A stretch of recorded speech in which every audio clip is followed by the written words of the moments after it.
What if I told you that one of history's most notorious serial killers lived for years among ordinary people, with his neighbors passing by every day, completely unaware of the terrifying truth he hid behind his apartment door?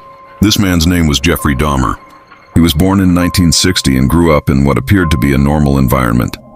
During his teenage years, he became increasingly withdrawn, spending most of his time alone. He didn't have many friends and wasn't someone who attracted attention. In 1978, at the age of 18, he committed his first murder. Surprisingly, no one discovered the truth. Years passed, and he continued his life as if nothing had happened, giving him a chance to evade justice. As time went on, the disappearances increased, but there was no clear evidence linking them to a single person. This is why his crimes continued for years without him being caught. Dahmer lived in Milwaukee, and some of his neighbors occasionally complained about strange smells or unusual behavior. But no one could have imagined that the truth was far more horrifying than they suspected. On more than one occasion, he came close to being caught, but luck was on his side. Opportunities that could have ended his crimes early were missed, and the tragedy continued for years.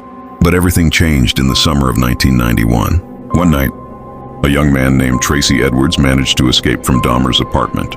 He ran into the street calling for help, and when the police arrived, they listened to his story and decided to return to the apartment with him. At first, the officers thought they were dealing with a simple incident, but during their search of the premises, they found shocking evidence. With each passing minute, the truth became clearer. The investigators realized they were dealing with one of the most dangerous criminals in the history of the United States.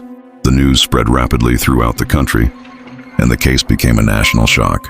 Neighbors couldn't believe that the quiet man they saw almost daily was hiding a secret life full of crimes. During the investigation, Dahmer confessed to killing 17 people between 1978 and 1991. His trial became one of the most followed cases in the American media. In 1992, he was sentenced to multiple life sentences, meaning he would remain behind bars for the rest of his life. But the end came unexpectedly. In 1994, he was attacked by another inmate while in prison. He was taken to the hospital but died from his injuries, ending the life of the man who had terrorized America for years. Decades after his death, his story is still told today as one of the most terrifying cases in modern history. The most terrifying thing about Jeffrey Dahmer's story isn't the number of crimes he committed. It's that the truth was hidden behind the door of an ordinary apartment, while the whole world believed he was just a quiet, harmless man.